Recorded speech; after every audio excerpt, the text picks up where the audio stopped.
Welcome back to the Centered in the City podcast and a very happy, healthy new year to you. We are kicking off the first podcast of the year by talking about why are goals important. And I'm also going to be breaking down my marathon training, my speed walking marathon training to be exact.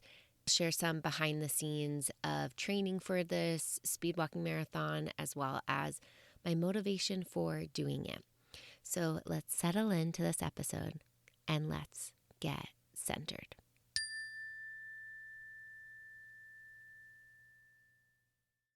We are in the new year, so it probably means goals are on your mind. I know they are for me, and this time of year is really where I try to slow down because there's such a pressure that once the new year hits, that calendar strikes 1/1 to put your foot on the gas pedal and get going.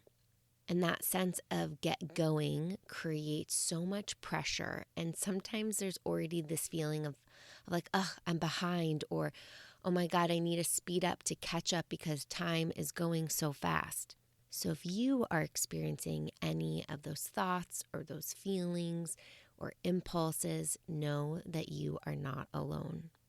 I shared in my last solo episode as I was recapping the new year that one of the mindsets I want to carry with me is slow and steady.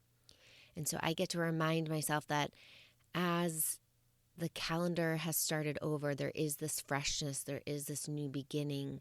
It's not like I'm starting from zero. Reminding myself that slow and steady, because all of our little micro action steps each day can forward us in really powerful ways. And when I say forward us, I don't even mean moving towards a goal necessarily. I just mean connecting us more intentionally to who we are, to who we want to be being, to just our natural, innate goodness that's alive inside of us.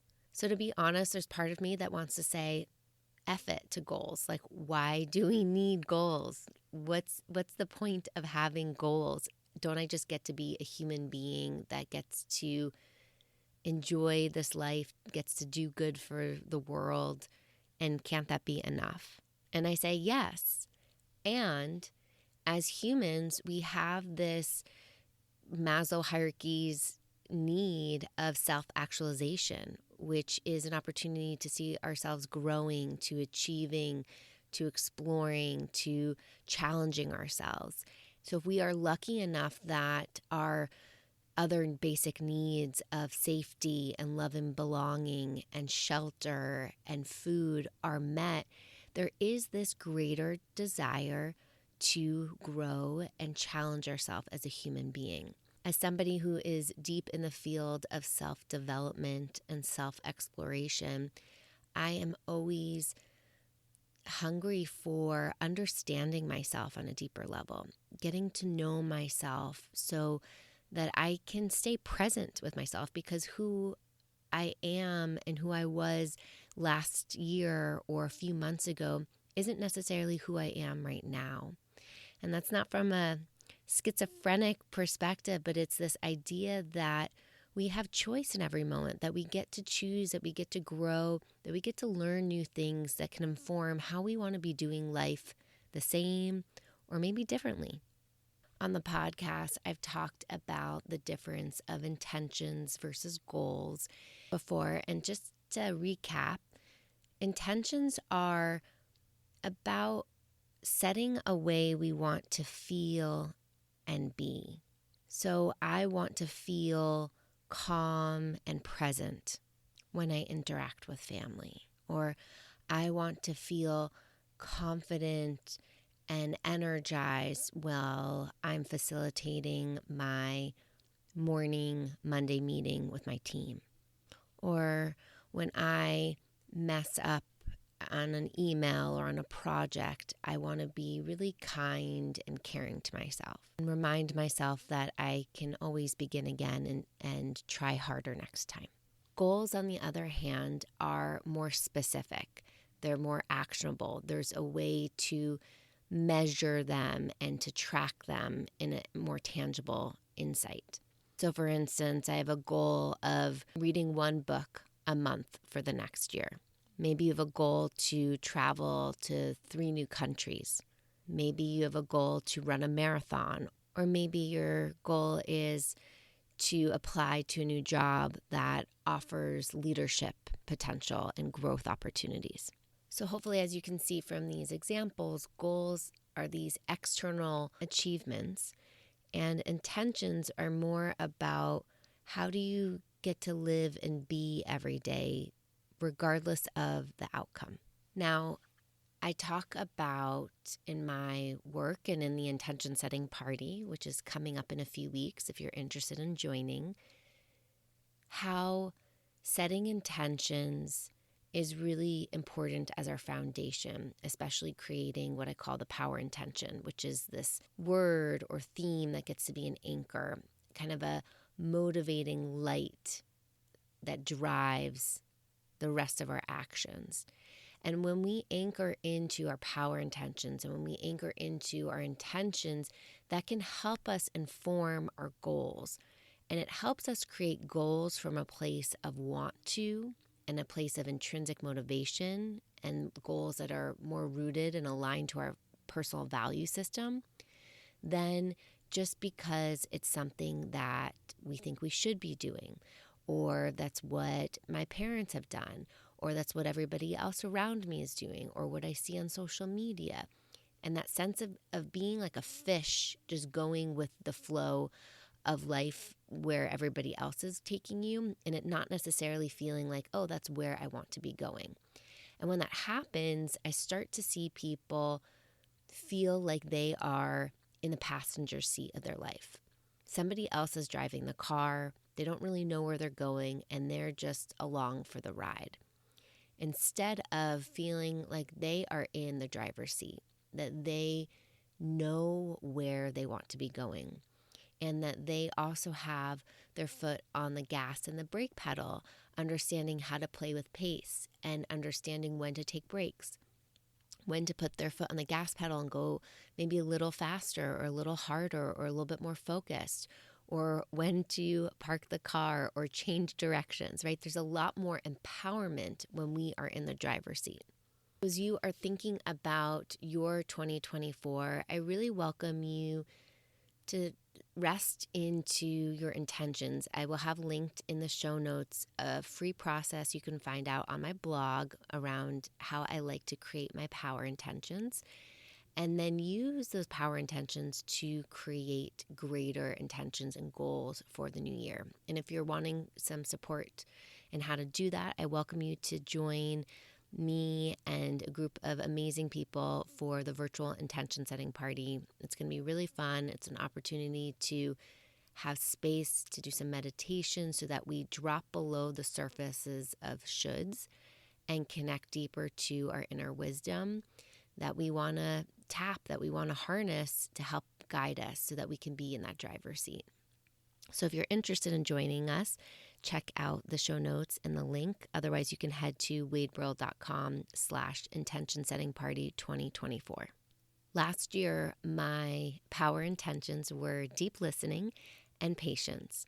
And so when I started to think about these deeper intentions, I started to explore my goals.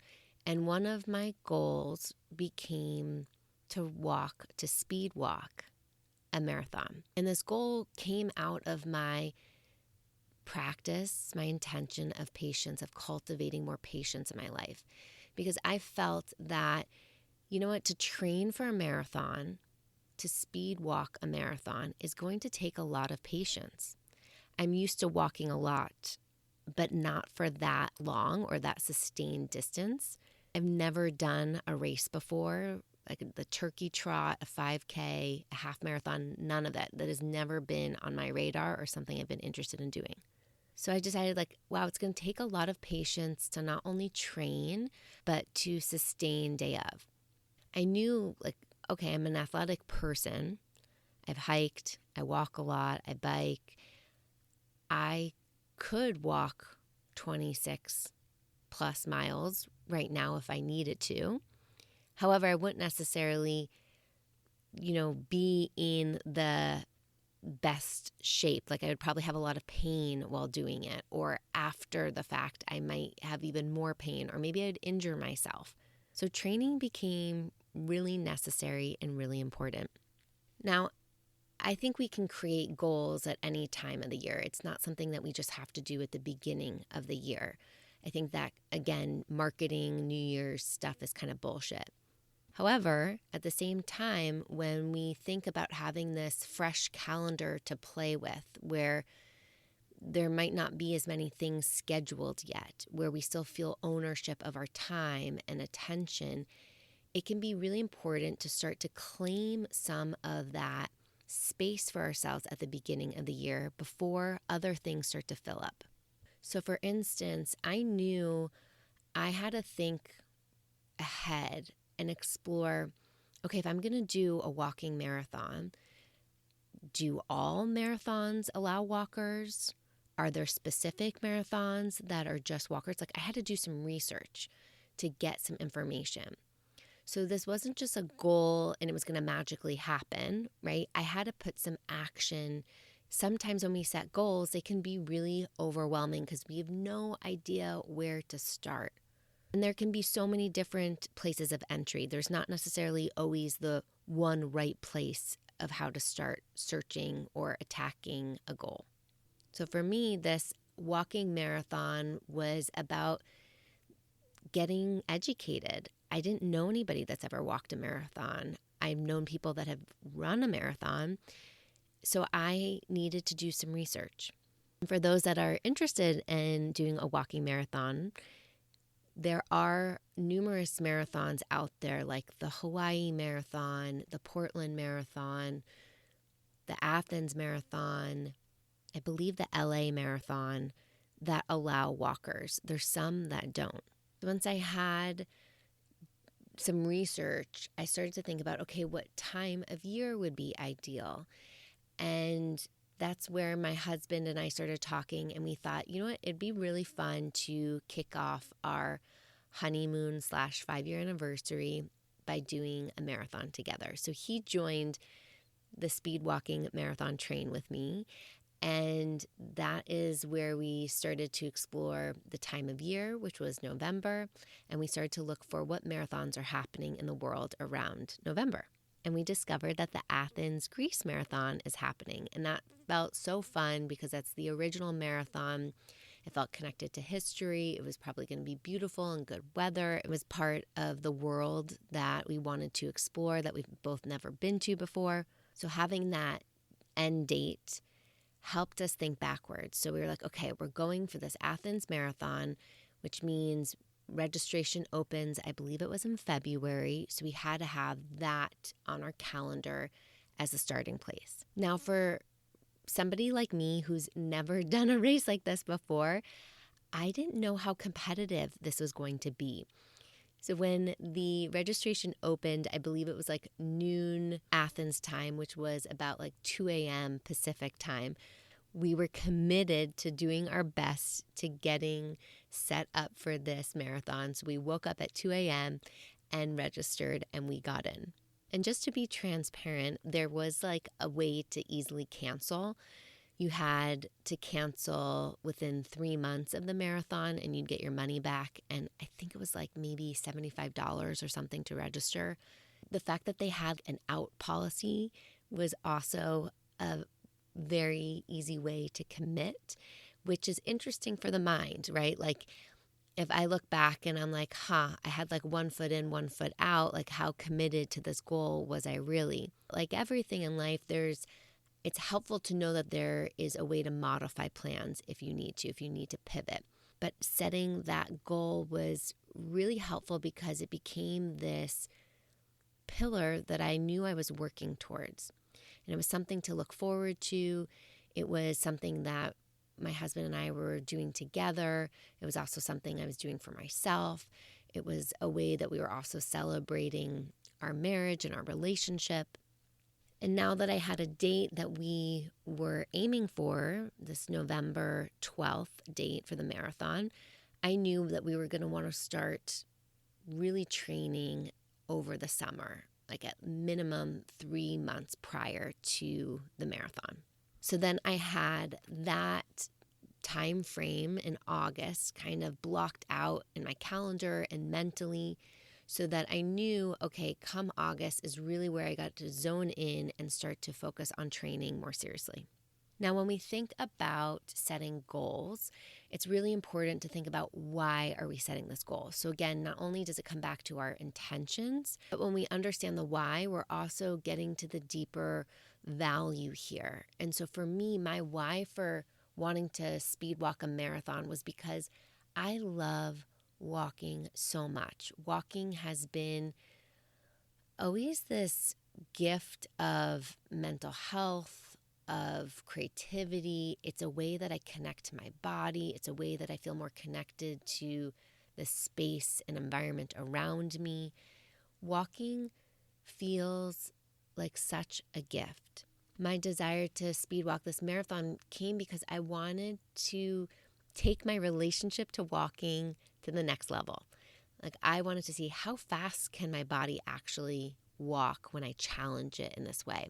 Can my body walk a marathon? What does walking a marathon actually feel like in my body? Is this something my body's actually going to enjoy and want to do more of?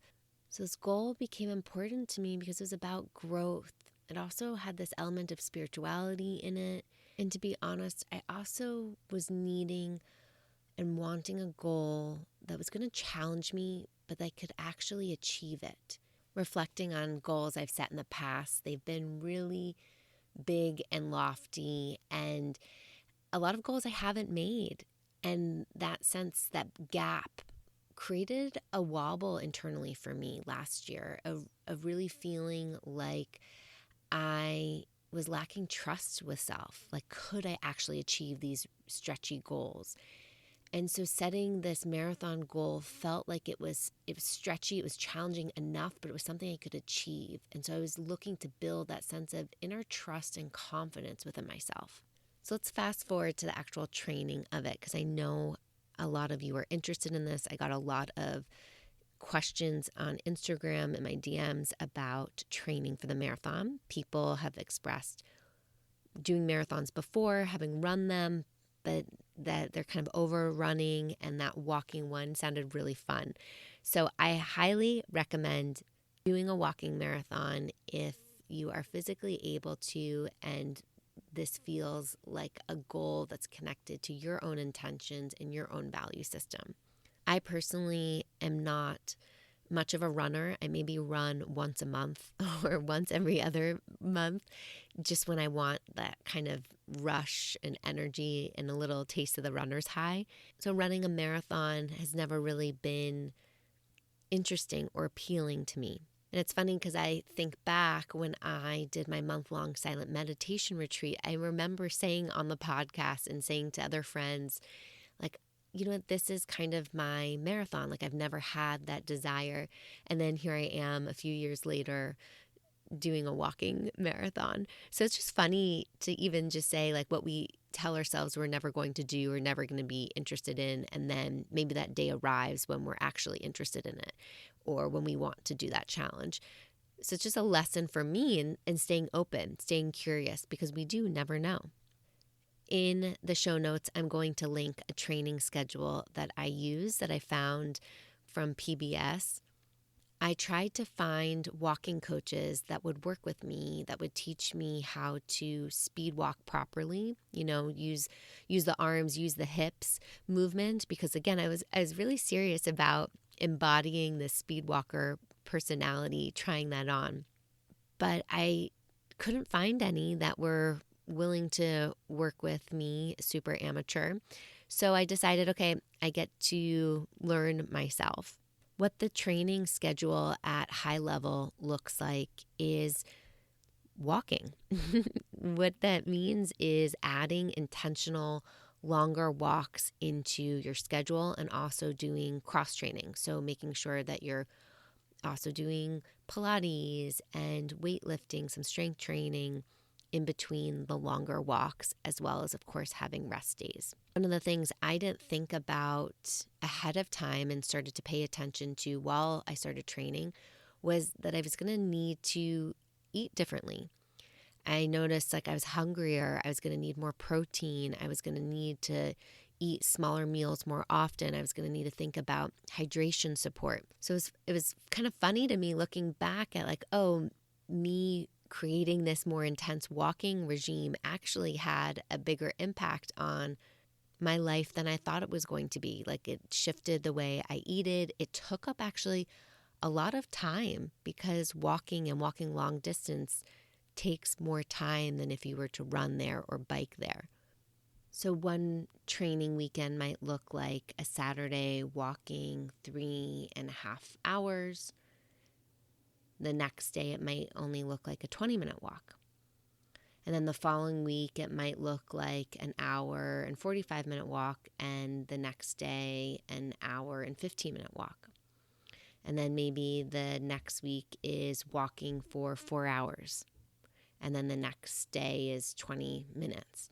So there's a schedule that I followed to give some inspiration. And my husband and I would make it a fun adventure. We would pick different areas of the city to walk to. We created different loops depending on how many miles or how long we needed to walk. We were lucky that we were training in the beautiful Seattle summer and into fall. So summer we had just great sunshine and it was obviously warm out. Fall, we got to watch the beautiful leaves change and we still had pretty good weather. We would explore new streets that we've never been on, or maybe we've driven on that street, but we've never walked on it. And walking offers such a different perspective. You actually get to slow down, even though we were speed walking. You get to slow down enough to see the houses, to see the architecture, to see the viewpoints, to notice the type of like energy or storefronts that are on the streets. So it really helped me connect to Seattle on a different level and have these urban walks to experience and explore. For those that live in the area or that are familiar with Seattle, we live in Beacon Hill, and so we would do one walk that went all the way from Beacon Hill through downtown, through Fremont, into the Green Lake area, around Green Lake, back around to University Village, and then we got on the light rail and went home. Or we would walk from our home down through South Seattle into Georgetown and loop around. So we're seeing all these nooks and crannies of the city, which was really fun. I've received some questions around, did you listen to certain podcasts or playlists while you were training? And the answer is surprisingly no. My intention before we started training was, wow, we're going to read and listen to so many audiobooks as we walk and talk, and we can have these like creative, enlightened conversations. But truth be told, we had no technology with us. Yes, our phones, but no headphones. And we just walked, sometimes talking, but a lot of times in just silence. So come race day, we didn't use headphones or any music. And looking back, I'm curious if that would have helped at any point. It was really helpful when on the race having music, live music at different points. It totally boosted energy and morale to keep going or to speed it up or to have a little fun or to kind of dance as we walk. So I am curious, if I were ever to do a marathon again, would I want to create a playlist to bring with me just in case, or to help create more of a steady beat to carry along.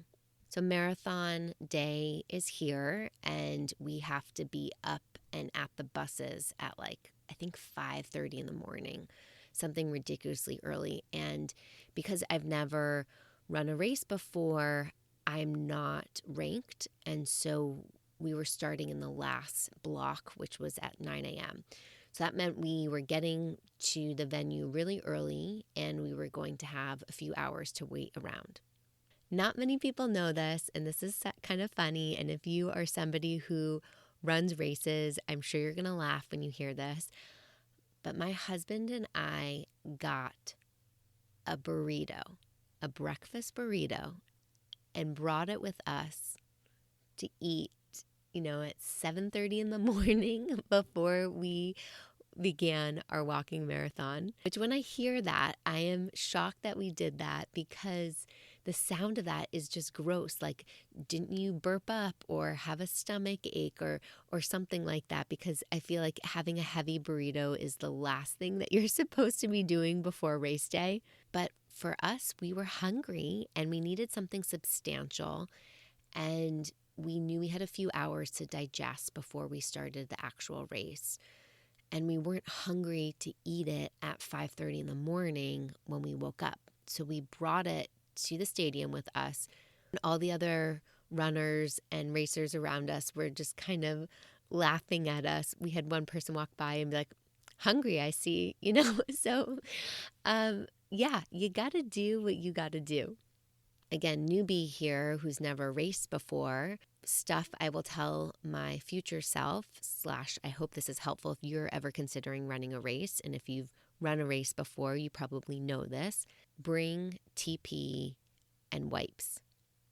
I know that doesn't sound that pleasant, but all the porta potties ran out of toilet paper like right when we all got there.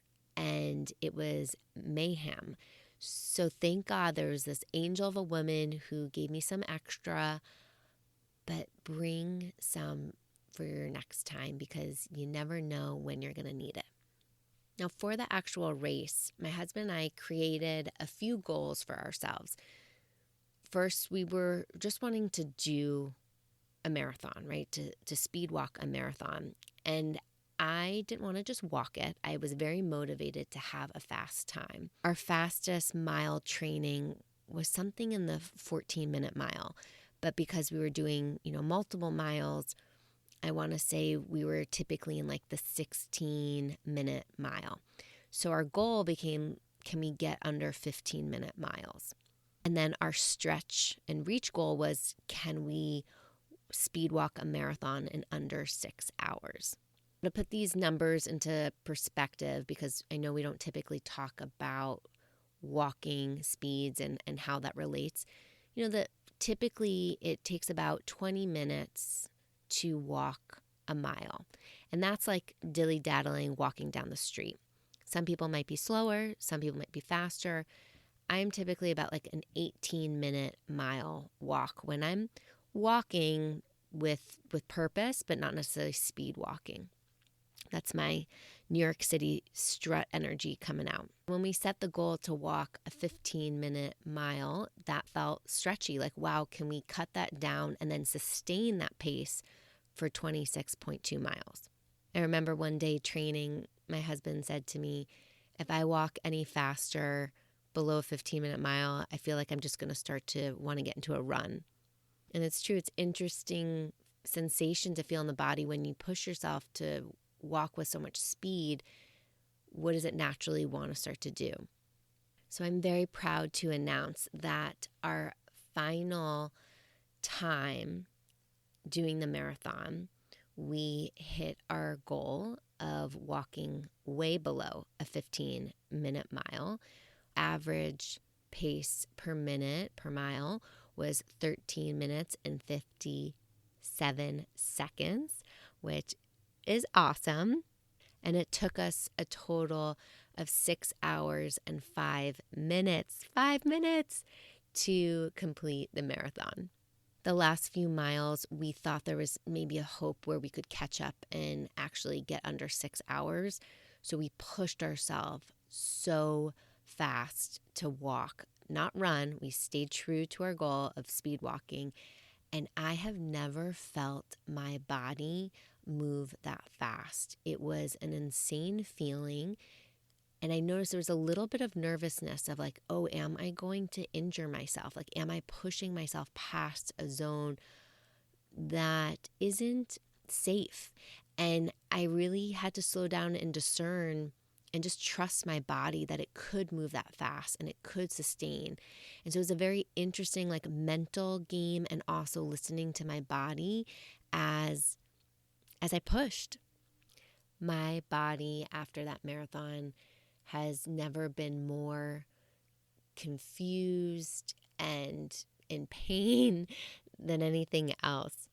As we entered the original Olympic stadium to the finish line, there was so much emotion and excitement and history beneath our feet. Once we passed the finish line and we slowed down, my legs just felt like they were that wobbly sensation, kind of like when you get off of a boat and you still feel like you have sea legs. As we cooled down, I felt this shift of my body, just like so confused. It just sustained intensity for 6 hours. I, of course, got chilled, and then I felt nauseous, and then I felt kind of faintish, and then was achy and hungry and yet nauseous and not wanting to eat. So I just felt my body like totally go into kerfluffle mode. I'm really grateful that we brought our own bars and own goos with us, because even though there were stops along the way that had Powerade and Coke and bananas and a few goos, most of that was gone by the time the walkers had had gone. So it was really important that we had food to sustain us, and in the future I would actually bring even more with us. Now, since I was doing this marathon in a different country, I only had a carry-on, and it was the beginning of a 6-week trip. I only brought with me, but I'm so glad I brought it, was one single yoga tune-up ball. And for those that aren't aware, these types of balls are really helpful for myofascial reliefs. So it was something that I used for my feet and my calves and my IT bands and a little bit of my quads after the race, and also the continued time up until the race while we were traveling. This is not an ad. This is just a huge fan, but my Hokas, my Clifton Strength Hokas were amazing. I had one tiny, tiny blister at the end, but it was so tiny, it barely bothered me. My feet felt great. My ankles felt supported. My knees were happy. I was so grateful for comfortable, supportive shoes. Looking back, I didn't bring a hat. I thought I wouldn't need it, but I really wish I had one, because it was sunny, and that sun sustained really affected, dehydration levels and headaches. And so I took off my shirt and put it around my head for most of the marathon. And once it started to get chilly towards the end of the day, I put my shirt back on. So hindsight, I would bring a hat. It took about 3 days to not feel as sore. Like, we got on a plane that next morning pretty early and could barely walk in the airport. And it kind of felt that way for a few days until, the body readjusted, did a lot of rolling out, a lot of stretching, some swimming, some gentle movement to keep the lactic acid flowing the body, but not straining the body, giving it some rest. Now, I thought doing a walking marathon, there was a little fear in me of, will this ruin my relationship to walking? Like, I love walking so much, but by me doing it a lot and consistently for such an intense period, am I going to get sick of it? Am I going to become resentful of it? Am I going to not like to walk anymore? And I am very happy to share that my love for walking has continued to grow. I notice that because I've trained and trained for speed, that my body's hungry for more steps than what I was doing prior to training. Like, I need to take kind of like a big dog, like a big Great Dane or a lab. I feel like I am a dog that needs to be out running a lot. Like, I have a lot more energy in my body that wants to get processed through the lens of walking. So it's kind of fun to feel my endurance and desire around walking, steps, mileage increase. And I'm trying to now explore, as I'm home and it's winter, what does that get to look like for myself? How do I get to keep walking in a way that feels good and nourishing? And that will be something I will explore in the intention setting party with my new power intention of the year. Now, we all know walking is good for us, right? Movement is good for us. There's even this whole like, is walking or running better for us conversation happening. And I go with the do what your body is telling you it wants to do. Don't run because you think you should be or because you see other people doing it and it looks fun. Do it because you want to and your body's telling you. Or maybe your body's telling you it wants to walk, and maybe it's telling you it wants to walk slow, or maybe it wants to walk fast. Like, you get to listen. According to Harvard Health, here are some surprising benefits of walking that you may or may not have known. One, walking affects weight promoting genes. Harvard research looked at 32 obesity promoting genes in over 12,000 people and determined how much these genes actually contribute to body weight. Among the study, participants who walked briskly for about an hour a day, the effects of those genes, those weight promoting genes, were cut in half. Second surprising benefit of walking that you may or may not have known is that walking helps to tame sweet tooth. Yes, that is right. A pair of studies from the University of Exeter found that a 15-minute walk can curb your cravings for chocolate and even reduce the amount of chocolate you eat in stressful situations. The third benefit is that it may reduce the risk of developing breast cancer. According to American Cancer Society study, zeroed in on walking and found that women who walked 7 or more hours a week had a 14% lower risk of breast cancer than those who walked 3 hours or fewer per week. The fourth fun fact is that walking helps ease joint pain. Several studies have found that walking reduces arthritis pain and that walking 5 to 6 miles a week can even prevent arthritis in the first place. The last fun fact is that walking boosts immune function. Walking can help protect you during cold and flu seasons. A study with over 1,000 men and women found that those who walked at least 20 minutes a day, at least 5 days a week, had a 43% fewer sick days than those who exercised once a week or less. I will link these all in the show notes if you are curious to learn more. I hope you found this episode helpful and insightful, whether you are setting up and designing your own goals for the new year, or maybe more specifically, you are somebody who wants to make walking a marathon a goal for your new year. Check out the show notes for all of the links and resources mentioned today around joining the intention setting party, checking out the training schedule, and learning more about the Harvard Health walking research. Thanks so much for being here and letting me into your ears and hearts and minds. I'm so grateful to you, my listeners, and I welcome you to think about somebody in your community who would find this episode beneficial or insightful. Take a moment to send it and share it along. Until next time, stay centered.